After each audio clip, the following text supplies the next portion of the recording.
Hey guys, welcome to the study with Mayank. मैं हूं आपका मयंक। आज हम लोग टेस्ट 64 के अंतर्गत यूपीएससी प्रीलिम से संबंधित आधुनिक भारत के इतिहास के प्रश्नों को देखेंगे। तो चलिए स्टार्ट करते हैं आज का वीडियो। देखते हैं हमें क्या क्या डिस्कस करना है यहाँ पर। आज का पहला प्रश्न है, अमृतसर की संधि यानी चिरस्थायी मित्रता की संधि के संदर्भ में निम्नलिखित कथनों पर विचार कीजिए। पूछा गया है कौन सा कथन सही है। यह संधि रणजीत सिंह और अंग्रेजों के मध्य द्वितीय आंग्ल-सिख युद्ध में रणजीत सिंह की पराजय के पश्चात हस्ताक्षरित हुई थी। इसमें सिख सेना के लिए सतलुज नदी को पार करना निषिद्ध किया गया और वह सतलुज नदी के पूर्व के राज्यों पर अधिकार कर सकते थे। देखिए, अमृतसर की जो संधि है ये 25 अप्रैल 1809 को इस पर रणजीत सिंह ने हस्ताक्षर किए हैं। इसका टाइम है 25 अप्रैल 1809। वहीं यहाँ पर एक चीज का जिक्र और किया गया है, ये किया गया द्वितीय आंग्ल-सिख युद्ध का। देखिए, द्वितीय आंग्ल-सिख युद्ध जो है ये 1848 से लेकर 49 के मध्य चला है। यानी ये जो संधि है इससे पहले हस्ताक्षरित हुई है, ना कि इसके बाद। तो आपका पहला वाला कथन गलत हो जाएगा। यानी जो आपकी अमृतसर की संधि है ये द्वितीय आंग्ल-सिख युद्ध से पहले हस्ताक्षर किए गए हैं, इसके पश्चात में नहीं किए गए हैं। तो आपका पहला वाला कथन गलत हो जाएगा। अमृतसर की संधि तात्कालिक और संभावित प्रभाव के लिए महत्वपूर्ण थी। रणजीत सिंह ने सतलुज नदी को अपने राज्य और कंपनी की सीमा रेखा के रूप में स्वीकार करके पूरे सिख राष्ट्र पर अपने शासन का विस्तार करने की जो अपनी सर्वाधिक प्रबल महत्वाकांक्षा है इसको अवरुद्ध कर दिया। यानी इसमें सिख सेना के लिए सतलुज नदी को पार करना निषिद्ध किया गया और वे सतलुज नदी के पूर्व के राज्यों पर अधिकार कर सकते थे, इसके पश्चिम के राज्यों की ओर ये नहीं जा सकते थे। तो यहां पर आपका सेकंड वाला कथन सही है। तो यहां पर आपका सही आंसर है पहले का बी वाला, केवल सेकंड। दूसरा प्रश्न है आपका, निम्नलिखित में से किन शासकों ने 1857 के विद्रोह का समर्थन नहीं किया था, यह आपको बताना है। इंदौर के होलकर, कश्मीर के महाराजा, पटियाला के शासक। आपको कूट का प्रयोग करके सही उत्तर का चयन करना है।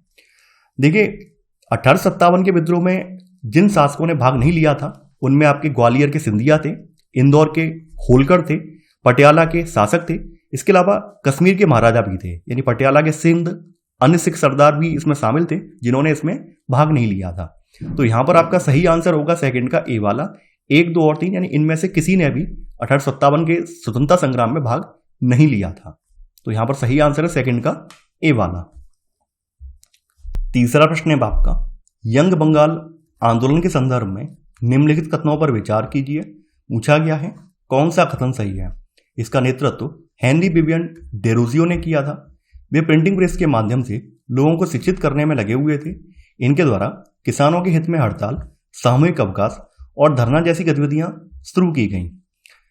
यंग बंगाल आंदोलन एक क्रांतिकारी प्रवाह था। इसकी उत्पत्ति 1820 और 30 के दशक में बंगाली बुद्धिजीवियों के बीच हुई थी। इसके नेता एक Anglo Indian Henry Vivian Derozio थे। तो यहां पर आपका पहला वाला कथन बिल्कुल सही है। डेरोजियो ने राजा राम मोहन राय के समाचार पत्रों, पैम्फलेटों और सार्वजनिक संघों के माध्यम से लोगों को शिक्षित करने की परंपरा को आगे बढ़ाया। यानी वे प्रिंटिंग प्रेस के माध्यम से लोगों को शिक्षित करने में लगे हुए थे। तीसरा वाला जो कथन है आपका ये सही नहीं है। देखिए, इन्होंने किसानों के हित में कोई आवाज नहीं उठाई है। यानी डेरोजियो ने किसानों के मुद्दों को नहीं उठाया और उस समय भारतीय समाज में ऐसा कोई अन्य वर्ग या समूह नहीं था जो किसानों के उन्नत विचारों का समर्थन करता। तो यहां पर आपका तीसरा वाला कथन यहां पर गलत हो जाएगा। यहां पर आपका केवल 1 और 2 कथन सही है। तो यहां पर आपका सही आंसर है तीसरे का सी, केवल 1 और 2। चौथा प्रश्न है आपका, ज्योतिराव गोविंदराव फुले के संदर्भ में निम्नलिखित कथनों पर विचार कीजिए। पूछा गया है कौन सा कथन सही है। उन्होंने सत्यशोधक समाज की स्थापना की। उन्होंने कमजोर वर्गों और निचली जातियों की उपेक्षा के लिए कांग्रेस की आलोचना की। एमजी रानाडे ने उन्हें महात्मा की उपाधि दी। देखिए, आपका पहला वाला कथन बिल्कुल सही है। महात्मा फुले ने 1873 में अपने अनुयायियों के साथ सत्यशोधक समाज की स्थापना की। सेकंड वाला कथन यहां पर यह भी सही है। इन्होंने कमजोर वर्गों और निचली जातियों की उपेक्षा के लिए कांग्रेस की आलोचना की। फुले को 1888 में महाराष्ट्र के एक सामाजिक कार्यकर्ता हैं जिनका नाम है विठ्ठलराव कृष्णजी बंदेगर, तो इनके द्वारा महात्मा की उपाधि से इन्हें सम्मानित किया गया था, न कि एमजी रानाडे के द्वारा। यानी इन्हें महाराष्ट्र के एक सामाजिक कार्यकर्ता विठ्ठलराव कृष्णजी बंदेकर द्वारा महात्मा की उपाधि से सम्मानित किया गया था। यहां पर आपका केवल 1 और 2 कथन सही है। तो यहां पर आपका सही आंसर है चौथे का बी वाला, केवल एक और दो। पांचवा प्रश्न है आपका, भारतीय प्रेस के इतिहास के संदर्भ में निम्नलिखित में से कौन सा कथन सही है, यह आपको बताना है। भारत में प्रिंटिंग प्रेस की शुरुआत डचों द्वारा की गई थी। भारत में प्रकाशित पहली पुस्तक जेम्स ऑगस्टस हिक्की द्वारा रचित थी। भारत में समाचार पत्रों को प्रकाशित करने का पहला प्रयास ईस्ट इंडिया कंपनी के असंतुष्ट कर्मचारियों द्वारा किया गया था, जिन्होंने निजी व्यापार के कदाचार को उजागर करने की कोशिश की थी। अंग्रेजी ईस्ट इंडिया कंपनी द्वारा पहली प्रिंटिंग प्रेस की स्थापना 18वीं शताब्दी के आरंभ में बॉम्बे में की गई थी। देखिए, आपका पहला वाला कथन यहां पर सही नहीं है। भारत में प्रिंटिंग प्रेस की शुरुआत पुर्तगालियों के द्वारा की गई थी, न कि डचों के द्वारा। यानी जो पुर्तगाली थे, ये भारत में प्रिंटिंग प्रेस की बुनियाद डालने वाले व्यक्ति थे। तो यहां पर आपका ए वाला जो कथन है गलत है। सेकंड वाला जो कथन है ये भी गलत है। भारत में प्रकाशित पहली पुस्तक वर्ष 1557 में गोवा के जेसुइट्स के द्वारा जारी की गई थी। तो यहां पर आपका बी वाला जो कथन है ये भी गलत हो जाएगा। अब यहां पर एक नाम आया है जेम्स ऑगस्टस हिक्की का। तो देखिए, जेम्स ऑगस्टस हिक्की वो व्यक्ति हैं जिन्होंने भारत का पहला समाचार पत्र जारी किया था। यानी इन्होंने 1780 में द बंगाल गजट नाम से भारत में पहला समाचार पत्र प्रकाशित किया था। तो यहां पर आपका बी वाला कथन तो गलत है। सी वाला कथन आपका सही है। भारत में समाचार पत्रों को प्रकाशित करने का पहला प्रयास ईस्ट इंडिया कंपनी के असंतुष्ट कर्मचारियों द्वारा किया गया था, जिन्होंने निजी व्यापार के कदाचार को उजागर करने की कोशिश की थी। ये पहला प्रयास इनके द्वारा किया गया, ईस्ट इंडिया कंपनी के जो असंतुष्ट कर्मचारी हैं इनके द्वारा किया गया था। डी वाला जो कथन है आपका ये भी सही नहीं है। देखिए, 1684 में ईस्ट इंडिया कंपनी ने बंबई में एक प्रिंटिंग प्रेस की स्थापना की थी। और 1684 का मतलब क्या हो गया? 1684 का मतलब है ये 17वीं सदी है, 17वीं शताब्दी है, 18वीं नहीं है। 18वीं तब होती जब ये समय 1700 के बाद का होता, तब ये 18वीं शताब्दी में काउंट होता, जबकि ये 17वीं शताब्दी में काउंट होगा। तो यहां पर आपका उस आधार पर आपका डी वाला कथन गलत हो जाएगा। और ये स्थापना कहां पर हुई है? बॉम्बे में ही हुई है। कब हुई है? 1684 में, यानी 17वीं शताब्दी के आरंभ में नहीं हुई है, बल्कि ये कब हुई है? 17वीं शताब्दी के एंड में हुई है, अंत के समय में हुई है। ठीक है, तो यहां पर आपका डी वाला कथन जो है ये गलत हो जाएगा। केवल सी वाला कथन सही है। तो आपका सही आंसर है पांचवें का सी वाला। छठवां प्रश्न है आपका, ब्रिटिश शासन के दौरान कई राष्ट्रवादी नेता कृषक आंदोलन से जुड़े हुए थे तथा अपने अधिकारों के लिए लड़े थे।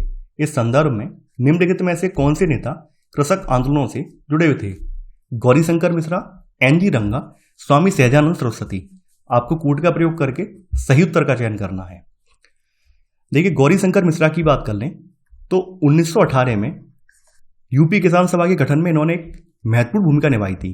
तो यानी कि ये भी किसान कृषक आंदोलन से जुड़े हुए थे। एनजी रंगा की बात कर लें तो 1936 में गठित अखिल भारतीय किसान सभा के प्रथम महासचिव थे। ये 1936 में जो आपकी अखिल भारतीय किसान महासभा बनी है, तो इसके ये पहले महासचिव थे। पहले महासचिव के रूप में इनको पदभार दिया गया था। अब बात कर लेते हैं आपके स्वामी सहजानंद सरस्वती की। तो स्वामी सहजानंद सरस्वती भारत के एक तपस्वी, राष्ट्रवादी और किसान नेता थे। अप्रैल 1936 में भारतीय राष्ट्रीय कांग्रेस के लखनऊ अधिवेशन में जो अखिल भारतीय किसान सभा की स्थापना हुई है, यानी गठन हुआ है, ये उसके पहले अध्यक्ष बनाए गए थे। यानी 1936 में जो अखिल भारतीय किसान सभा बनी है उसके ये पहले अध्यक्ष थे, और वहीं एनजी रंगा इसके महासचिव थे। तो यहां पर ये तीनों ही व्यक्ति जो हैं कृषक आंदोलन से जुड़े हुए थे। तो यहां पर आपका सही आंसर होगा छठवें का डी वाला, 1, 2 और 3।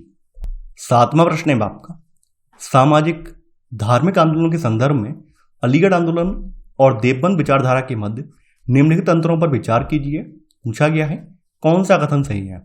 अलीगढ़ आंदोलन का उद्देश्य पश्चिमी शिक्षा के माध्यम से मुस्लिम समुदाय का कल्याण करना था, जबकि देवबंद विचारधारा ने इस्लामी सिद्धांतों एवं धार्मिक शिक्षा पर बल दिया। अलीगढ़ आंदोलन ने ब्रिटिश सरकार से समर्थन मांगा, जबकि देवबंद विचारधारा ने विदेशी शासन के विरुद्ध संघर्ष की भावना को जीवित रखा। देखिए, यहां पर पहला वाला कथन बिल्कुल सही है।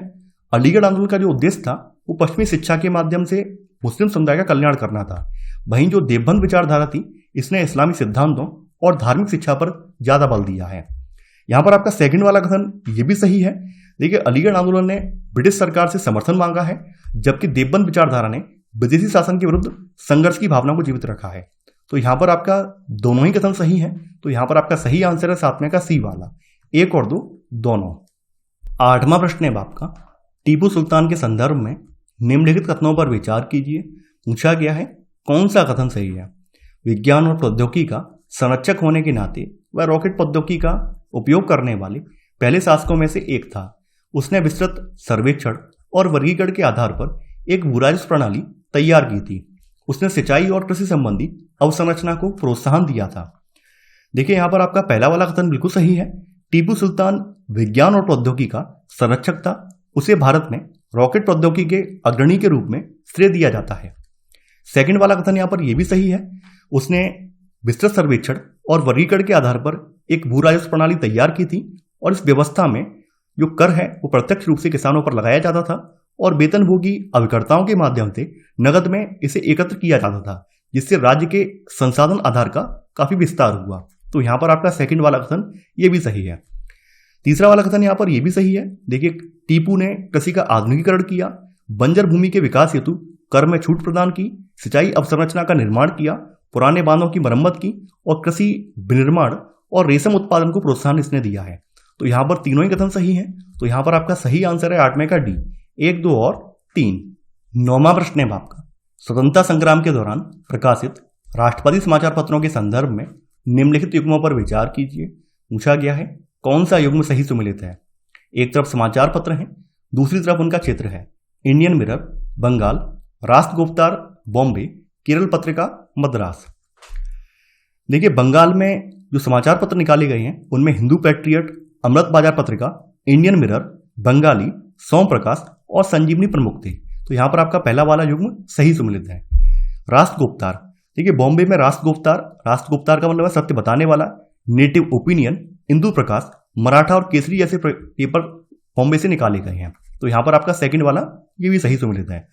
मद्रास की बात करें तो मद्रास में हिंदू, स्वदेश मित्रन, आंध्र प्रकाशिका और केरल पत्रिका जैसे समाचार पत्र मद्रास से प्रकाशित किए गए हैं। तो यहाँ पर तीसरा वाला युग्म भी आपका सही है।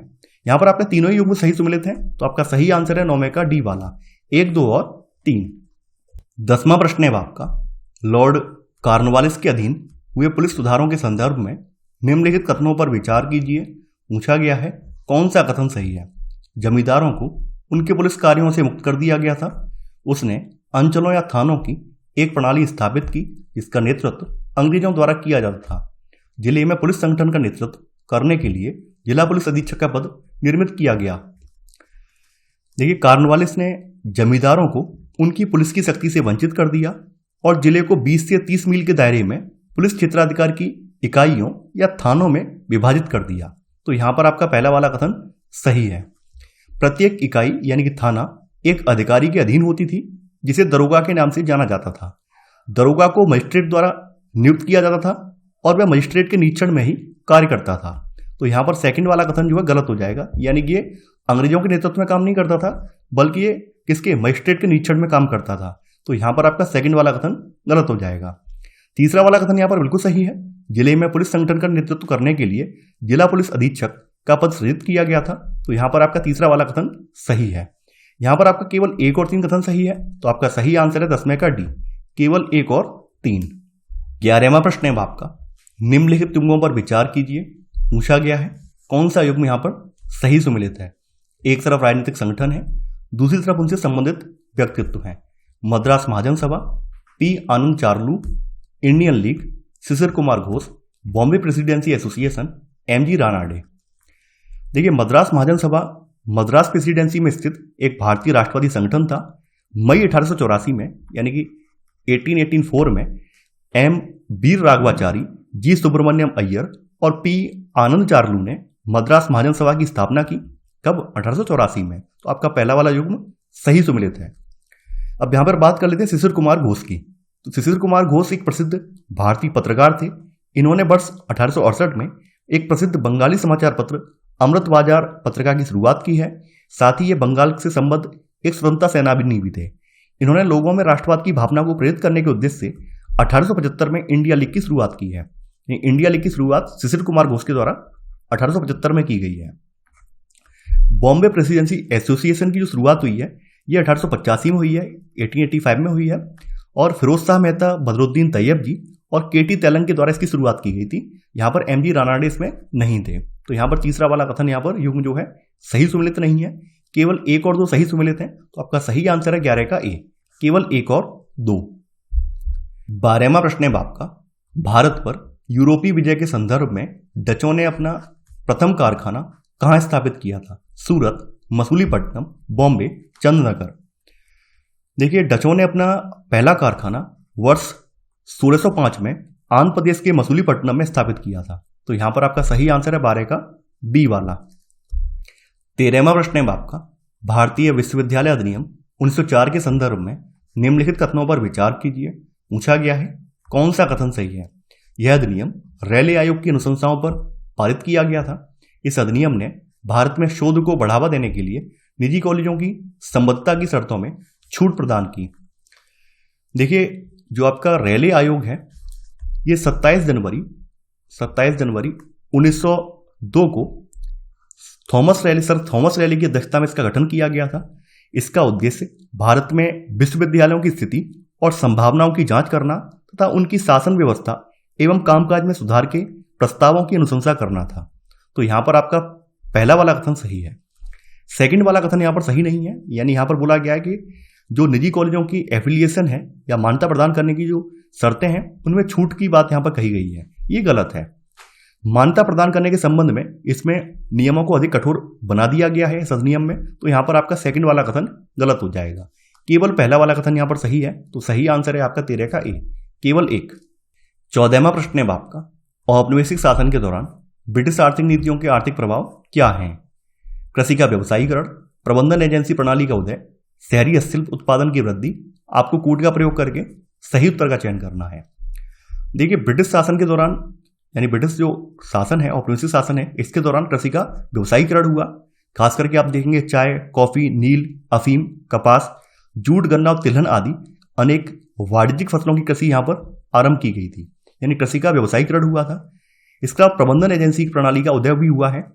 19वीं शताब्दी के दौरान managing agency house Bharat British संबंधों का एक विशिष्ट उत्पाद था और मैनेजिंग एजेंसी हाउस जो है इसके द्वारा इंग्लैंड और भारत में धन जुटाया गया और भारत में उद्योग या व्यापारिक प्रतिष्ठानों को चलाने के लिए ग्राहकों की ओर से जिम्मेदारी ग्रहण की गई। तो यहां पर आप देखेंगे इस शासन के दौरान में प्रबंधन एजेंसी प्रणाली का उदय हुआ है। यहां पे लिखा हुआ है तीसरे वाले में शहरी हस्तशिल्प उत्पादन की वृद्धि हुई है, जो कि गलत है। देखिए, औपनिवेशिक शासन के दौरान शहरी हस्तशिल्प का पतन हुआ है। भारत के निर्यात और आयात की संरचना में परिवर्तन आए हैं और इसके चलते विभिन्न शहरी हस्तशिल्प जो हैं इन उत्पादों की मांग में तेजी से गिरावट आई है और इसके चलते यहां पर आप देखेंगे कि शहरी हस्तशिल्प उत्पादन में काफी कमी देखी गई है और इसका पतन हुआ है। यहां पर आपका केवल 1 और 2 कथन सही है। तो आपका सही आंसर है 14 का ए, केवल 1 और 2। 15वां प्रश्न है आपका, लॉर्ड लिटन के कार्यकाल में भारतीय सिविल सेवा परीक्षा के लिए अधिकतम आयु सीमा को 21 वर्ष से घटाकर 19 वर्ष कर दिया गया। तात्कालिक आरंभिक राष्ट्रवादियों ने इस घटना का विरोध किया था। निम्नलिखित में से कौन सा संगठन मुख्य रूप से भारतीय सिविल सेवा आंदोलन के लिए उत्तरदायी था? Indian league, Indian association of Calcutta, Madras Mahajan Sabha, East India association. देखिए, ये जो है इंडियन एसोसिएशन ऑफ कलकत्ता थी, जिसने जो लॉर्ड लिटन के कार्यकाल में भारतीय सिविल सेवा में जो एज घटाई गई है इसका विरोध किया है।